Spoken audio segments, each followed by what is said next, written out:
इस समय आप सभी भक्तजन विराजमान हैं। इस पावन भूमि का नाम है भोजन थाली। आप चित्रपट के माध्यम से देख रहे हो कि हमारे ठाकुर जी ने, कृष्ण बलराम ने अपनी मित्र मंडली के साथ बड़े प्रेम भाव से इस पावन भूमि पर भोजन की लीला करी है। इसलिए इस पावन भूमि का नाम है भोजन थाली।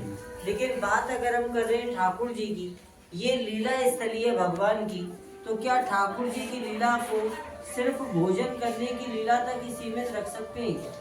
अगर ठाकुर जी को सिर्फ भोजन ही करना होता तो भोजन तो ठाकुर जी अपना कहीं भी कर लेते। नंद गांव से आए पैदल पैदल बाल गोपाल गैया चराते हुए इस पावन भूमि पर, तो ठाकुर जी के आने का मुख्य कारण क्या है? ठाकुर जी के आने का जो मुख्य कारण है वो जुड़ा हुआ है इस शिला से। ये जो शिला रूप का दर्शन आप कर रहे हो, इस शिला की है मुख्य महिमा।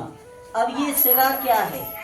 ये कोई साधारण शिला नहीं है, ये है भक्त शिरोमणि कृष्णावती मैया शिला रूप में।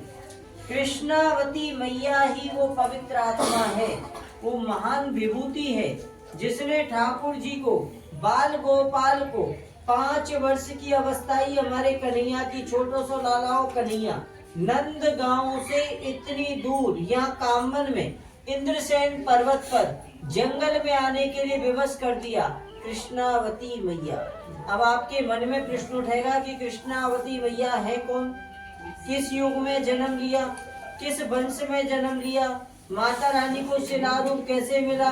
माता रानी का भक्ति भाव कैसा है, कितना ऊंचा है, जो ठाकुर जी नंद गांव से इतनी दूर यहाँ कामन में इंद्रसेन पर्वत पर जंगल में आने के लिए बेबस हो गए? तो लीला है जो समझनी पड़ती है, समझानी पड़ती है। थोड़ा सा समय लेना पड़ता है, थोड़ा सा समय देना पड़ता है। तो सबसे पहले मेरा आप सभी भक्तजनों से निवेदन है, जो आप लोग अभी आए हैं, आप लोग बैठ जाइए। ये बैठक है भगवान की, यहाँ ठाकुर जी विराजमान हुए हैं। और तीर्थ की महिमा हमेशा बैठ कर के ही सुनी जाती है, खड़े होकर नहीं सुनी जाती। बोलिए कामना धाम की जय, भोजन थाली तीर्थ की जय। तो देखिए, ये जो पावन भूमि है भोजन थाली, ये 2 युगों के मिलन की साक्षी है, द्वापर त्रेता। इन पाथर के पात्रों की रचना कन्हैया ने द्वापर युग में की है। इन पाथर के पात्रों में भोजन कन्हैया ने द्वापर युग में किया है। कृष्णावती मैया की लीला आपको हमें ले जा रही है त्रेता युग में। कौन से युग में? त्रेता। भगवान श्री राम का वंश, भगवान राम के पिताजी श्री दशरथ जी महाराज, श्री दशरथ जी महाराज के पिताजी श्री अज महाराज, श्री अज महाराज जी से भी आगे चलिए, भगवान श्री राम के वंश में तीसरी चौथी पीढ़ी में अयोध्या के राजा हुए कुबलासु। कुबलासु राजा की सुपुत्री है भक्त शिरोमणि कृष्णावती मैया। कृष्णावती मैया ने त्रेता युग में भगवान विष्णु की आराधना की है। एकादशी व्रत का संकल्प लिया है। एक दिन देवोत्थान एकादशी का पावन पर्व था। अयोध्या में सरयू जी बहती हैं। प्रतिदिन की भांति कृष्णावती मैया अयोध्या में सरयू जी में स्नान करने के लिए, हरि आराधना करने के लिए गई है।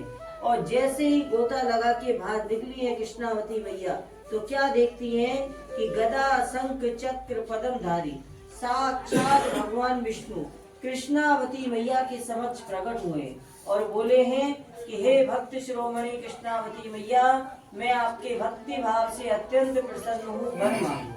अब देखना भक्त का भाव अपने भगवान के लिए कि क्या वरदान मांगा है माता रानी ने।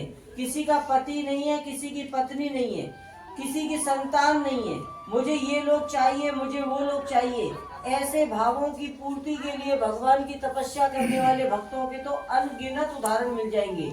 निस्वार्थ भक्ति भाव कि हे सृष्टि के पालन करता भगवान विष्णु, अगर आप प्रसन्न हो तो ऐसी अचल भक्ति प्रदान करो ठाकुर जी कि मैं पत्थर की शिला बनूं। अहिल्या माता अपने पति गौतम ऋषि के श्राप से पत्थर की शिला बनी थी, जिनका भगवान श्री राम ने उद्धार किया।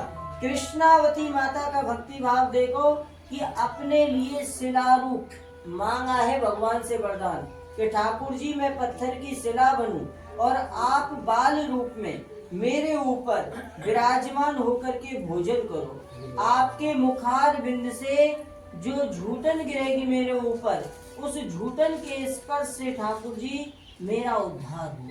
भगवान विष्णु बोले कि माता रानी, मैं वंदना करता हूँ आपके भक्ति भाव की। आपका भक्ति भाव वंदनीय है। मैंने आपको ये वरदान दिया तथास्तु, लेकिन मुझे दुख है माता रानी कि त्रेता युग में मैं आपकी ये मनोकामना पूर्ण नहीं कर पाऊंगा। विधि के विधान के अनुसार त्रेता युग में माता रानी मुझे मर्यादा के बंधन में बंधा रहना होगा। भगवान श्री राम के रूप में मुझे भूमंडल पर जन्म लेना है। तो इस युग में, त्रेता युग में, तो आपको मेरे चतुर्भुज स्वरूप के दर्शन मिल गए हैं। आप मेरे वैकुंठ धाम में निवास करो। हाँ, मैं आपको वचन देता हूँ कि द्वापर युग में जब मैं कन्हैया के रूप में ब्रजमंडल में जन्म ले लूंगा, तब आप कामबन धाम में, ये कौन सा धाम है?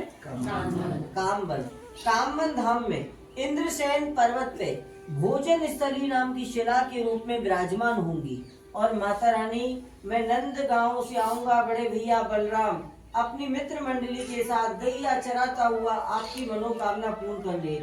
तो भगवान विष्णु ने द्वापर युग में जब कन्हैया के रूप में ब्रजमंडल में जन्म ले लिया है, तो 5 वर्ष की अवस्था ही हमारे कन्हैया की, छोटो सो लालाओ कन्हैया नंद गांव से पैदल पैदल गैया चराते हुए ठाकुर जी महाराज इस पावन भूमि पर पधारे हैं। ठाकुर जी को याद है कि मैंने अपने भक्त को त्रेता युग में क्या वचन दिया था, लेकिन लीलाधर को अपनी लीला तो रचा नहीं। तो अपने सखाओं से कह रहे हैं कि देखो भैया, नंद गांव से गैया चराते चराते इतनी दूर आ गए, थक गए हैं। देखो कितना सुंदर स्थान है कि चारों तरफ सघन वृक्षों की छाया है, भैया यहीं आराम करें। अरे भैया, मुझे तो भूख भी लग रही है। अरे भैया, कितनी सुंदर शिला है, मैं तो भैया यही शिला पे बैठ के भोजन करूंगा। ठाकुर जी अपने सखाओं से कह रहे हैं। अब सखा बेचारे सीधे साधे, उन्हें क्या मालूम कि टेढ़े टेढ़े कन्हैया की कौन सी लीला चल रही है, कन्हैया की लीला में कौन सा भेद छिपा हुआ है। सखाओं की नजर में तो कन्हैया छोटो सो लाला नंद लाला ही है। तो सखा कह रहे, ठीक है कन्हैया, तू नंद लाला है भैया, तेरे घर में 9 लाख गैया है भैया, ठीक है भैया, तू महाराज है, तू बैठ जा शिला पे। हम तो भैया गरीब ग्वाल वाले, हमें तो भैया ठाकुर जी जहाँ बैठाए वो हम तो वहीं बैठ जाएंगे, तू बैठ जा भैया शिला पे। तो हमारे ठाकुर जी यहाँ माता रानी की गोद में विराजमान हो गए। ठाकुर जी के बड़े भैया बलराम, ठाकुर जी की मित्र मंडली, यहाँ ठाकुर जी माता रानी के चहुओर यहाँ मंडली जमा करके विराजमान हो गए। अब देखना ठाकुर जी की एक और लीला। ठाकुर जी ने, ठाकुर जी के बड़े भैया बलराम ने, ठाकुर जी की मित्र मंडली ने अपना अपना भोजन करने के लिए अपनी अपनी पोटली खोल ली है भोजन करने के लिए। लेकिन देखो ठाकुर जी की लीला कि 9 लाख गैया ठाकुर जी के घर में, तीनों लोकों के स्वामी द्वारकाधीश नंद लाला, और भोजन करने के लिए ठाकुर जी के पास उस समय पात्र नहीं थे। देखो लीला ठाकुर जी की, माना भूल गए ठाकुर जी अपने घर से पात्र लाना, यहाँ जंगल में आए।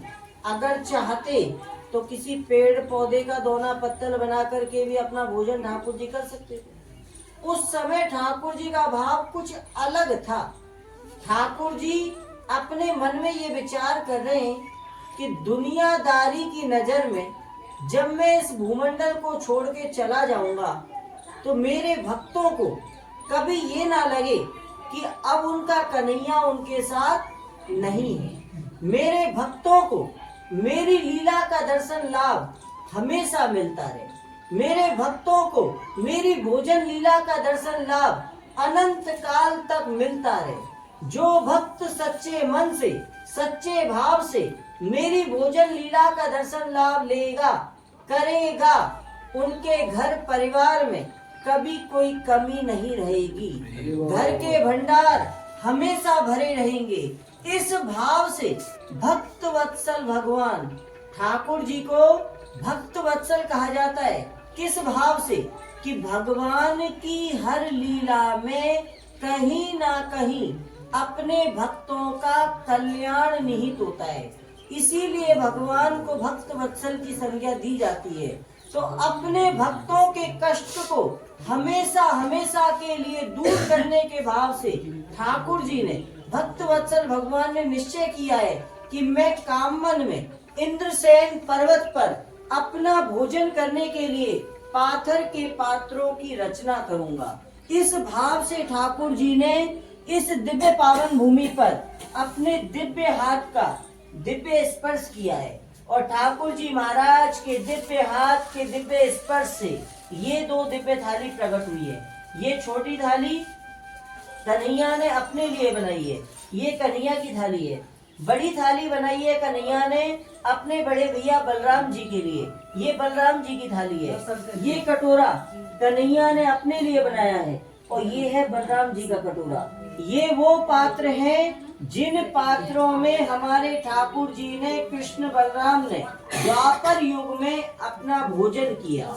आप सामने दर्शन कर रहे हो इंद्रसेन पर्वत, देवराज इंद्र, आराधना भगवान हरि, 33 कोटि देवी देवता देवराज इंद्र के सानिध्य में प्रति पल इस पावन भूमि पर हरि आराधना करती है।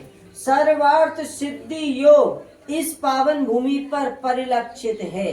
अपना नाम, जो आपका शुभ नाम है, अपना अपना नाम, अपने गोत्र का उच्चारण कीजिए, अपने परिवार के सौभाग्य के लिए प्रार्थना कीजिए, अपने पितृ देवताओं का ध्यान कीजिए, अपने पितृ देवताओं की आत्मिक शांति के लिए प्रार्थना कीजिए।